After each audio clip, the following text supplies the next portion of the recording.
So let's start the reading. Okay. The shared pair of electron is said to constitute a single covalent bond between the two hydrogen atoms. Shared pair of electron is said to constitute a single covalent bond between the two hydrogen atom. तो जो H atom है, hydrogen atom है, इनके बीच में एक single bond बनेगा, जैसे कि यहाँ पे रिप्रेजेंट किया गया है इसको आगे. ठीक. A single covalent bond is also represented by a line between two atoms as shown in the figure 4.2. इस फिगर में जैसे the atomic number of chlorine is 17. Chlorine का एटॉमिक नंबर 17 है. What would be it's electronic configuration and it's valency. तो यहाँ पे हमसे question पूछा गया है कि इसकी इलेक्ट्रॉनिक कॉन्फ़िगरेशन और इसकी वैलेंसी क्या होनी चाहिए.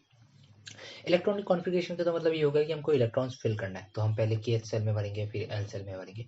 तो अगर मैं क्लोरीन का सोचूं तो इसके पास टोटल इलेक्ट्रॉन 17 है, तो पहले वाली सेल में 2 इलेक्ट्रॉन चले जाएंगे, तो यहाँ पे 2 इलेक्ट्रॉन आ जाएंगे, और उसकी अगली वाली सेल में 8 इलेक्ट्रॉन आ जाएंगे, तो अभी यहाँ पे 10 इलेक्ट्रॉन हो जाएंगे टोटल. हम क्लोरीन के 10 इलेक्ट्रॉन में यूज कर दिया. उसकी अगली वाली सेल में यहाँ पे 7 इलेक्ट्रॉन भरेंगे. 7 इलेक्ट्रॉन जब भरेंगे तो हम देखेंगे कि इसको पूरा करने के लिए एक और इलेक्ट्रॉन की जरूरत है. तो इसका मतलब क्या होगा कि एक इलेक्ट्रॉन इसको गेन करना है. तो एंड इट्स वैलेंसी, तो अब ये कैसे करेगा आगे यहाँ पे बताया गया है. Chlorine form a diatomic molecule Cl2. Diatomic क्यों बोला गया है, क्योंकि Cl और Cl दो एटम यहाँ पे मिल रहे हैं, और मॉलिक्यूल का मतलब मैंने आपको बता दिया था कि 2 या 2 से ज्यादा एटम जब सिमिलर एटम होंगे तब वो जुड़ते हैं. ठीक है, जब हम उनको बोलते हैं. Can you draw the electron dot structure for this molecule. Note that only the valency note that the क्या है, note that only the valential electron need to be depicted. सिर्फ valential electron जरूरत है उसको दिखाने की, बाकी हम अंदर वाली जो सेल है उसको हम नहीं दिखाएंगे. Okay. In the case of oxygen, we see the formation of double bond between the two oxygen atom. This is because an atom of oxygen has 6 electron in its L cell. The atomic number of oxygen is 8 and it required 2 more electrons to complete its octet. So each atom of oxygen share 2 electrons with another atom of oxygen to give us the structure shown in figure 4.3. अब यहाँ पे oxygen के बारे में बात कर रहा है, तो ऑक्सीजन के स्ट्रक्चर को थोड़ा समझ लेते हैं. ओके, तो ये ऑक्सीजन है, एक और ऑक्सीजन है. तो ऑक्सीजन का एटॉमिक नंबर जो होता है वो 8 होता है. तो पहली वाली जो केस सेल होगी उसमें क्या हो जाएगा कि दो इलेक्ट्रॉन रख दिए जाएंगे, और उसके जो अगली वाली सेल होगा उसमें हम 6 इलेक्ट्रॉन रख देंगे. तो अब ऑक्सीजन को कितने और इलेक्ट्रॉन की जरूरत है, 2 और इलेक्ट्रॉन की जरूरत है. अच्छा, ये चीज हम कैसे बता रहे हैं आपको पता नहीं. ऑक्टेट रूल आपने पढ़ा ही होगा, नहीं पढ़ा होगा तो पढ़ लेना, कोई दिक्कत नहीं. तो ऑक्सीजन के पास 6 इलेक्ट्रॉन है. जैसे कि ये वाले एटम की अगर मैं बात करूँ, ये वाले ऑक्सीजन की जरा आप यहाँ तक देखो. ठीक है, तो 2 इलेक्ट्रॉन और 6 इलेक्ट्रॉन. लेकिन आप बोलोगे कि 6 इलेक्ट्रॉन दिखाएगा, वैसे ऑक्सीजन के पास 8 इलेक्ट्रॉन होते हैं. तो जो KH सेल होती है, जो अंदर वाली सेल है, उसको हमने नहीं दिखाया. जैसे कि यहाँ पे लिखा हुआ था ना कि we only show the valence shell. कहाँ पे लिखा था भाई, हाँ ये रहा. We note that only the valence shell of electron need to be depicted. ठीक है, तो यहाँ पे इसने दिखाया हुआ है सिर्फ 6 इलेक्ट्रॉन. तो इसके पास ये वाला जो ऑक्सीजन एटम है इसके पास 6 इलेक्ट्रॉन है, ये वाला ऑक्सीजन एटम के पास 6 इलेक्ट्रॉन है. ठीक है, तो और इन्होंने क्या किया है कि इनको 2 इलेक्ट्रॉन चाहिए, तो इन्होंने 1 इलेक्ट्रॉन इसने 2 इलेक्ट्रॉन ये वाले एटम ने दे दिया अपना, 2 इलेक्ट्रॉन ये वाले एटम ने दे दिया. तो अब देखो, अगर ये वाले ऑक्सीजन एटम को देखो तो मैं अब इसके पास 8 इलेक्ट्रॉन है, ये वाले ऑक्सीजन एटम के पास अब 8 इलेक्ट्रॉन है.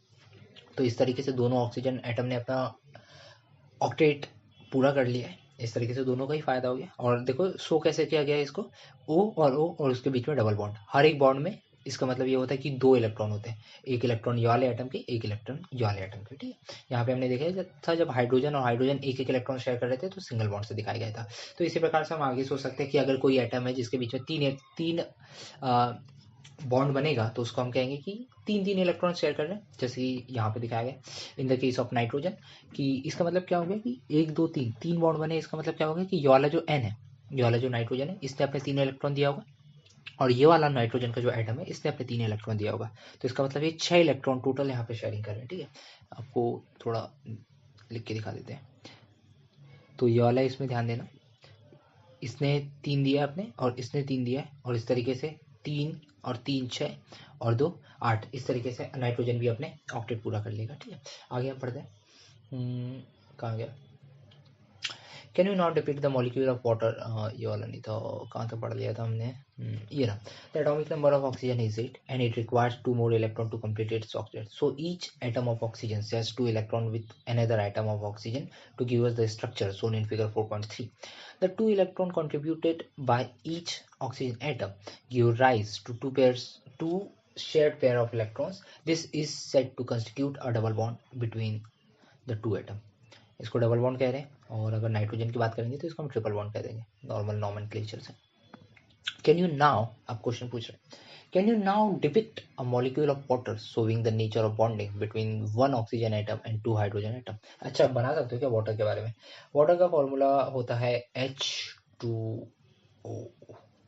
We still don't have writing pad, you know, तो इसलिए आपको ऐसे दिख रहा है.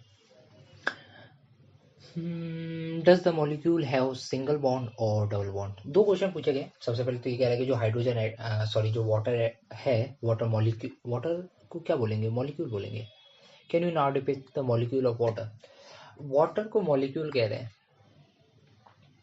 ओके, तो इससे पहले जो अपनी प्रीवियस जो डेफिनेशन अपन ने बोली थी कि मॉलिक्यूल, ओके, तो मतलब हमने मॉलिक्यूल की डेफिनेशन अपनी पूरी तो नहीं है. अपन ने बोला था कि सिमिलर टाइप के एटम मिलने चाहिए. हमने देखा था यार क्लोरीन वगैरह मिल रहे हैं और इसको मॉलिक्यूल बोल रहा है, तो हमने कहा था कि ये मॉलिक्यूल होना चाहिए, क्योंकि मतलब फिर यार मॉलिक्यूल और कंपाउंड में क्या डिफरेंस है? चलो पता करते हैं. What is the difference between molecule and compound? What is the difference between molecule and compound? A molecule is a group of atoms held together by the chemical bond, while the compound is a molecule made up of 2 or more different elements. हाँ, तो यही बोल रहे थे हम तो. Molecule is a group of atoms held together by chemical bond. Chemical bond क्या होता है?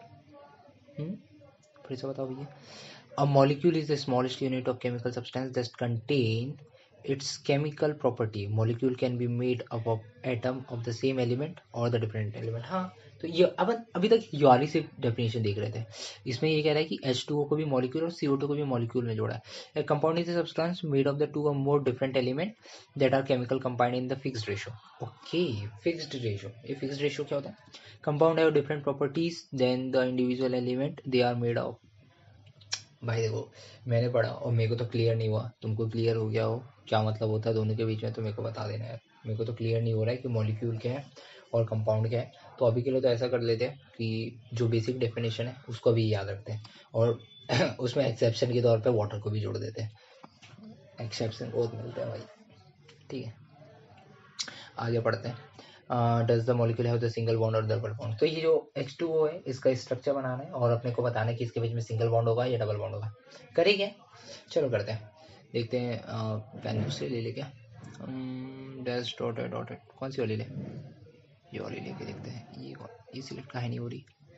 चलो यार, सिलेक्ट नहीं हो रही, इसको हटाओ. हाँ, ओके, सिलेक्ट हो गई. Control Z. हाँ, H2O की बात कर रहे हैं, तो सबसे पहले एक काम करते हैं कि देखो, सबसे पहले तो इनकी सारी के बारे में सोच लेते हैं. तो अपने पास हाइड्रोजन के 2 आइटम है. अच्छा, ये H2O वाला मतलब मेरे को फॉर्मूला याद था ना वाटर का. आप लोग भी याद कर लो, कुछ इसको याद कर लो. जैसे कि H2O होता है, इसको वाटर कहते हैं, पता ही होगा, अभी तक तो पढ़ा ही होगा. हाइड्रोजन के 2 आइटम है और ऑक्सीजन का 1 आइटम है. ठीक है, मिलके बना है. ठीक है, तो अब हाइड्रोजन के बारे में देख लेते हैं. तो हाइड्रोजन का एटॉमिक नंबर 1 होता है. ऑक्सीजन का एटॉमिक नंबर कितना होता है भैया? ऑक्सीजन का एटॉमिक नंबर होता है 8. ठीक है, तो हाइड्रोजन का 1 है, इसका मतलब इसके पास वैलेंस इलेक्ट्रॉन 1 है. ऑक्सीजन के पास 8 इलेक्ट्रॉन है. तो ऑक्सीजन की पहली वाली जो केस सेल होगी उसमें 2 इलेक्ट्रॉन भर देंगे, और जो उसकी अगली वाली सेल होगी उसमें 6 इलेक्ट्रॉन भरेंगे, जो अपन ने यहाँ पे जो देखा था. तो जो ऑक्सीजन की वैलेंसी हो जाएगी वो 6 हो जाएगी, और हाइड्रोजन की कितनी है? 1 है. वैलेंसी मतलब क्या? आउटर मोस्ट सेल में जितने इलेक्ट्रॉन लग रहे हैं. ठीक है, तो अब ऑक्सीजन के पास 6 है. तो ऑक्सीजन है, ये ऑक्सीजन है और इसके पास 6 इलेक्ट्रॉन है. तो अब इसको दरकार कितने की? 2 और इलेक्ट्रॉन की दरकार है. और जो हाइड्रोजन है उसके पास 1 इलेक्ट्रॉन है और इसको दरकार कितने की? इसको भी 1 इलेक्ट्रॉन की दरकार है. ठीक है, तो ये एक हाइड्रोजन ले लेते हैं, ये एक हाइड्रोजन ले लेते हैं, और एक काम करते हैं, सिंगल सिंगल बॉन्ड बना देते हैं. तो और अब वापस गिन लेंगे. अपन हिट एंड ट्रायल करेंगे, अपन कोई बुद्धिमान व्यक्ति तो है नहीं, अपन हिट एंड ट्रायल कर रहे हैं. तो टोटल 6 इलेक्ट्रॉन थे यहाँ पे, ये वाले इसमें 1 इलेक्ट्रॉन अपना ऑक्सीजन ने दे दिया, ये वाला इलेक्ट्रॉन देखो, ये जो डॉट दिखा रहे हैं ये 2 इलेक्ट्रॉन ऑक्सीजन के हो गए, ये 2 इलेक्ट्रॉन ऑक्सीजन के हो गए, ये 1 इलेक्ट्रॉन ऑक्सीजन का, ये इलेक्ट्रॉन ऑक्सीजन का। तो ऑक्सीजन के पास 6 इलेक्ट्रॉन दिखा दिए। और ये वापस से देख लो भैया, ये वैलेंस वाले इलेक्ट्रॉन दिखाए मैंने, जो आउटर मोस्ट सेल था उसके अंदर वाले सेल के इलेक्ट्रॉन नहीं दिखाए। और हाइड्रोजन के पास 1 इलेक्ट्रॉन था, तो यहाँ पे और हाइड्रोजन ने अपना कॉन्ट्रीब्यूशन दे दिया, यहाँ पे हाइड्रोजन ने अपना कॉन्ट्रीब्यूशन दे दिया। तो अब ऑक्सीजन के पास देखेंगे तो कितने इलेक्ट्रॉन हो जाएंगे, ये वाले भी जुड़ जाएगा, तो ऑक्सीजन के पास 8 इलेक्ट्रॉन हो गए, गिन लेना भैया। और हाइड्रोजन के पास भी 2 इलेक्ट्रॉन हो जाएंगे, ये वाला हो गया, ठीक है। थोड़ा कलर जो वाला चेंज करते हैं ताकि समझ आए। और ये वाला हाइड्रोजन है, तो इसके पास भी 2 इलेक्ट्रॉन हो जाएंगे। तो क्या कौन सा बॉन्ड बन रहा है भाई, सिंगल बॉन्ड बन रहा है ना, सिंगल बॉन्ड बन रहा है। तो 2 क्वेश्चन पूछे थे ना हमसे, क्या बोले थे कि क्या आप इसका स्ट्रक्चर बना सकते हो, can you showing the nature of the bonding between the oxygen atom and two oxygen and then the molecule have the single bond of that bond। तो भाई सिंगल बॉन्ड बना है, ये सही आंसर है, ठीक है। तो what would happen in the case of diatomic molecule, diatomic मतलब 2 एटम जुड़ रहे हैं, molecule of nitrogen, अरे ये तो हमने अभी यहाँ पे बात कर ली थी, पढ़ लेते हैं फटाफट इसको।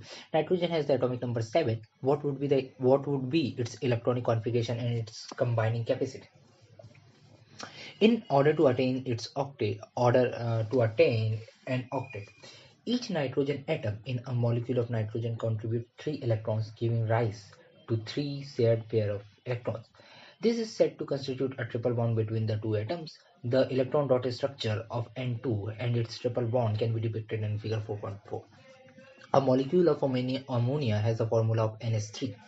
ये 4.4 वाले तो मैंने पहले बात कर ली थी कि नाइट्रोजन किस टाइप से बात करती है, अब ये नया चीज में आ गए हम, और मॉलिक्यूल ऑफ अमोनिया की बात कर रहे हैं, और अमोनिया का फॉर्मूला NH3। यार देखो ये फॉर्मूला ना याद करते चलना, वाटर का भी हमने याद कर लिया H2 है, और CO2 याद कर लेते हैं, कार्बन डाइऑक्साइड का है, और अमोनिया NH3 है, ये तीसरा अपन याद कर लेते, ठीक है। Can you draw the electronic dot structure for this molecule showing how all 4 atoms achieve the noble gas configuration. NH3 के बारे में बात करते हैं, अरे भाई सिंपल है, देखो नाइट्रोजन के पास अपने को पता है कि 7 टोटल इलेक्ट्रॉन्स होते हैं, 2 अपन ने वापस के सेल में रख दिया और 5 बाहर वाली सेल में हो गए, तो इसकी वैलेंसी कितनी होगी, 5 हो गई, 5 हो गई, इसको 3 और चाहिए तो 3 हाइड्रोजन से मिलेगा, अपने को पता है हाइड्रोजन का अभी तक तो याद रख लो कि हाइड्रोजन एक बॉन्ड बनाता है। तो can you draw the electronic dot structure, बिल्कुल बना सकते हैं, for this molecule showing all the 4 atom achieve, बिल्कुल हो सकता है। Will the molecule having the single bond, double bond और ट्रिपल बॉन्ड, सिंपल है भाई, सिंगल बॉन्ड होगा, ठीक है। Let us now take a look at methane.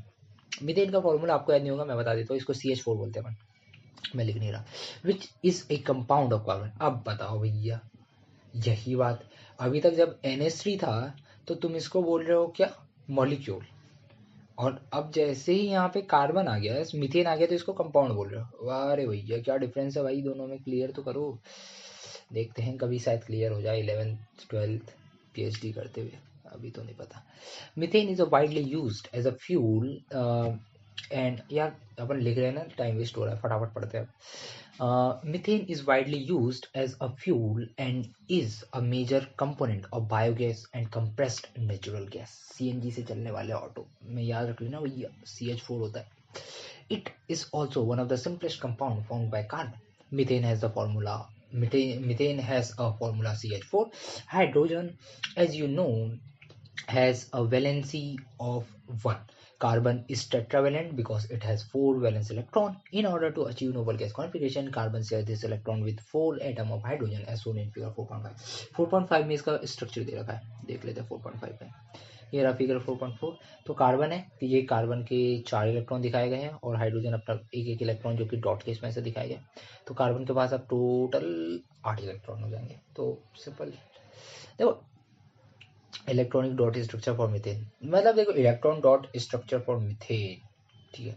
Electron dot structure इसलिए बोल रहे हैं क्योंकि इलेक्ट्रॉन को अपन डॉट की तरह से दिखा रहे हैं। वाह। Such bond which are formed by the sharing of an electron pair between two atoms are known as the covalent bond। ये तो डेफिनेशन मैंने ऑलरेडी बता दी थी, पर अब चलो इसको मे बी कोई पूछ सकता है इसके बारे में, इस चीज के बारे में इसको हाईलाइट कर देते हैं, देख लो भैया। Such bond which are formed by sharing of electron, share हो रहा है इलेक्ट्रॉन, दिया नहीं गया है, शेयर हो रहा है, आयनिक में दे देते हैं electron, between two atoms are known as the covalent bond, ठीक है। Covalent bonded molecule are seen to have a strong bond between the molecule, strong bond होता है between the molecule, but intermolecular force are weaker। intermolecular force ये क्या होता है भैया, what is an intermolecular force? पूछते हैं भैया गूगल दादा से, what is intermolecular force, class 11, ये सब क्या देता है? An intermolecular force is the force that mediate interaction between molecule, मतलब मॉलिक्यूल के बीच का फोर्स, ठीक है, including electromagnetic force of attraction and repulsion which act between atom and other type of neighbouring particle. मतलब सारे फोर्सेस, और जो forces है वो हमेशा अट्रैक्टिव नहीं होगा, वो रिपल्सिव भी हो सकता है।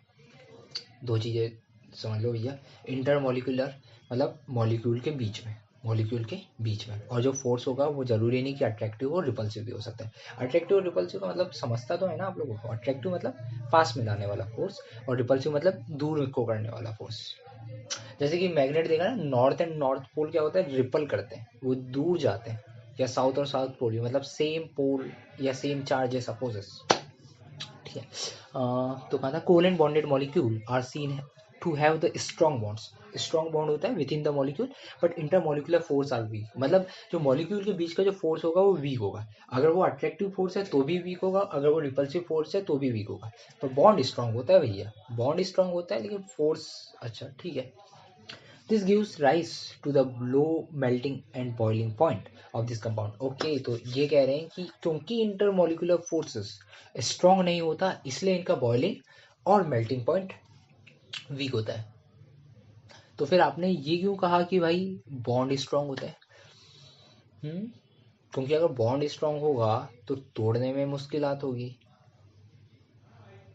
यार ये वाला चीज़ तो मैं थोड़ा कंफ्यूज हो गया, ये कॉपी होता है क्या कहीं से? कॉपी कैसे करूँ इसको? एक काम करते हैं, वापस पूछते हैं चैट जीपीटी से। ओके, हाँ, you can help me.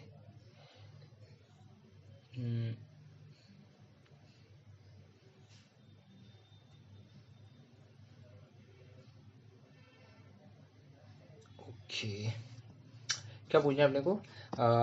I have read in NCERT that in covalent bond the bond is strong but molecular force is weak. Intermolecular force is weak. सो हाँ, मतलब क्वेश्चन तो यही है कि भाई अगर बॉन्ड स्ट्रांग है तो इंटरमोलिकुलर फोर्सेस भी तो स्ट्रांग होना चाहिए ना। मतलब अगर बॉन्ड स्ट्रांग है मतलब अट्रैक्टिव वाला जो फोर्स है वो तो स्ट्रांग होना चाहिए, तभी बॉन्ड स्ट्रांग होगा।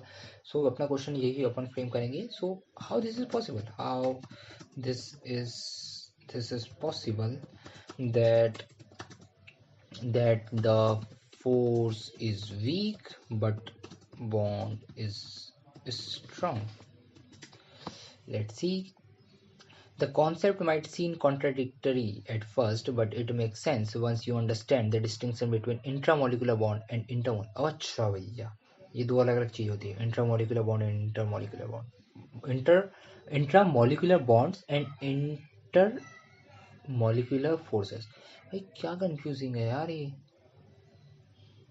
कोवेलेंट बॉन्ड लिखा है स्ट्रॉन्ग बॉन्ड होता है, इंटरमोलिकुलर फोर्स लिखा है वीक फोर्स होता है। This is possible. Analogy. Imagine a house. अच्छा, analogy से समझते हैं। The brick are held together by a strong mortar covalent bond. Strong within the molecule. अच्छा, मतलब दो ब्रिक है वो जुड़े हुए हैं मोर्टार से, मतलब इसको कंक्रीट टाइप समझ लेता हूँ, कुछ मोर्टार होता होगा। तो ये जुड़े हुए हैं तो स्ट्रॉन्ग है। The houses in the neighborhood are connected loosely by fence or walkway. अच्छा, bricks और हाउस, यहाँ पे लिखा है कि covalent bond strong within the molecule और intermolecular forces weak between molecules. क्या बोल रहा है भाई, ये तो समझ ही नहीं आया अपने तो, पता नहीं, चलो कल समझ में आ जाए तो देख लेंगे, अभी तो टाइम वेस्ट नहीं करता है। तो हाँ, ये वाली चीज़ तो अपने ऑलरेडी पढ़ी थी, तो रीज़न ही समझा रहा था ये तो। आगे बढ़ते हैं। Since the electron are shared between atom and no charge participate are formed. The covalent bond generally poor conductor of electricity. तो ये वही चीज जो 3 मैंने याद रखने के लिए चीजें बोली थी वो यहीं पे कि मेल्टिंग पॉइंट और बॉइलिंग पॉइंट दोनों लो होता है और पुअर कंडक्टर होते हैं इलेक्ट्रिसिटी के। उसके बाद ये वाला फिगर भी पढ़ लिया अपन ने। 20 मिनट का हो गया, अपन ने बहुत थोड़ा ही पढ़ा है आज तो, एक ही पेज पढ़ा है अभी। चलो कोई दिक्कत नहीं, स्पीड में जा रहा था, जल्दीबाजी थोड़ी है। An element carbon occur in different form in nature with widely varying physical property. Allotropes क्या होता है ये थोड़ा मैं बता दूं। एलोट्रॉप क्या होता है कि एलोट्रॉप मतलब होता है कि सेम एटम है लेकिन वो डिफरेंट फॉर्म्स में पाया जा रहा है। The element carbon occur in different form in nature with widely varying physical property. Both diamond and graphite are formed by carbon atoms. The difference lies in the manner in which the carbon atoms are bonded to one another. In diamond, each carbon atom is bonded to 4 other carbon atoms, forming a rigid 3-dimensional structure. In graphite, each carbon atom is bonded to 3 other carbon atoms in the same plane, giving a hexagonal array. One of these bonds is a double bond, and thus the valency of carbon is satisfied. तो यही कह रहा है कि diamond और graphite दो allotropes हैं किसके, कार्बन के। डायमंड क्या होता है कि एक कार्बन एटम 4 कार्बन एटम से बॉन्ड बनाता है और वो 3-डायमेंशनल स्ट्रक्चर होता है। और ग्रेफाइट में क्या होता है, एक कार्बन एटम 3 कार्बन एटम से बॉन्ड बनाता है जिसमें से एक डबल बॉन्ड होता है और वो एक हेक्सागोनल एरे होता है। ठीक है। Graphite structure is formed by the hexagonal array being placed in layer 1 and इधर वो तो मेरे को लगता तो नहीं है। ठीक है। द स्ट्रक्चर ऑफ डायमंड कुछ इस टाइप से होता है, द स्ट्रक्चर ऑफ ग्रेफाइट कुछ इस टाइप से होता है। एक बच्चा है और ये कहता है structure of C60 Buckminster flow. क्या खतरनाक नाम है भाई ये तो, छोड़ो। These two different structures result in diamond and graphite having very different physical property, even though their chemical property are the same. Physical property different होती है, केमिकल प्रॉपर्टी सेम होती है। तो फिजिकल प्रॉपर्टी और केमिकल प्रॉपर्टी का difference मतलब क्या होता होगा दोनों का मतलब, तो फिजिकल प्रॉपर्टी मतलब दिखने से होगा और केमिकल प्रॉपर्टी मतलब रिएक्शन वगैरह से होगा। ठीक है। केमिकल प्रॉपर्टी सेम है, फिजिकल प्रॉपर्टी डिफरेंट है। Diamond is the hardest substance known while graphite is smooth and slippery. वही जो मैंने बोला था कि जो फिजिकल प्रॉपर्टी मतलब दिखने वाली चीज, तो जो डायमंड है वो हार्डेस्ट है और जो ग्रेफाइट है वो स्मूथ एंड स्लिपरी मतलब टूट जाएगा, ग्रेफाइट टूट जाएगा। ठीक है। ठीक है। अब केमिकल प्रॉपर्टी के बाद देख लेते हैं। The graphite is also a very good conductor of electricity unlike the other non metals that you studied in the previous. ओह ये तो इंटरेस्टिंग है। ग्रेफाइट भाई कंडक्टर होता है। अच्छा ग्रेफाइट पता है तुम्हारे पेंसिल के लीड में होता है, तो भाई ग्रेफाइट तो इलेक्ट्रिसिटी का कंडक्टर है। Diamond can be synthesized by subjecting pure carbon to very high pressure and temperature. These synthetic diamonds are small but are otherwise indistinguishable from natural diamond. भाई डायमंड बना सकते हैं भाई, डायमंड वायमंड नहीं खरीदने का, अरे बना हुआ वाला ले लेना यार, इतना माइनिंग क्यों करना है ना। C60 which has carbon atom arranged in the shape of a football, since this looked like the geodesic dome designed by the US architect Buckminster Fuller. The molecule was named fullerene. Oh ये fullerene है, बहुत famous type का कुछ था, तो सुना हुआ था। चलो क्वेश्चन देख लेते हैं। What will the electron density structure of carbon dioxide which has the formula of CO2। अरे यार क्या लल्लू क्वेश्चन पूछते हैं भाई। CO2 की वैलेंसी कितनी हो जाएगी भैया, 4, 1 2 3 4। ऑक्सीजन की वैलेंसी कितनी है, 6, तो 6 इसको 2 चाहिए ना, ये 2 इलेक्ट्रॉन अपने दे देगा। ये दूसरा एक ऑक्सीजन एटम ले लेते हैं, चार जो है उनको तो नहीं दिखा रहा, 2 ये दिखा देता हूँ, तो 1 बॉन्ड ये बन जाएगा, 1 बॉन्ड ये बन जाएगा। अच्छा भाई देखने से पहले तुम ट्राई कर लेते ना तो तुमको और मजा आता। ये CO2 है तो बन गया, देख लो भैया। कार्बन के पास अब 8 इलेक्ट्रॉन हो गए, देख लेना, कार्बन के पास अब 8 इलेक्ट्रॉन हो गए, ऑक्सीजन के पास भी 8 हो गए और इसके पास भी। What would be the electron dot structure, तो ये तो बना लिया। What would be the electron dot structure the molecule of sulphur which is made up of the 8 atom and the 8 भाई सल्फर का इलेक्ट्रॉनिक डॉट स्ट्रक्चर HW। ठीक है। Versatile nature of carbon. ठीक है। अगली चीज पढ़ रहे अपन, वर्सेटाइल नेचर ऑफ कार्बन 4.2। चलो भाई 24 मिनट का हो गया तो इसको बाद में पढ़ेंगे। यार अगर ऐसा करते रहेंगे तो अपने को तो बहुत टाइम लगेगा चैप्टर कंप्लीट करने में। चलो देखते हैं, थोड़ी देर बात करेंगे, ब्रेक टाइम।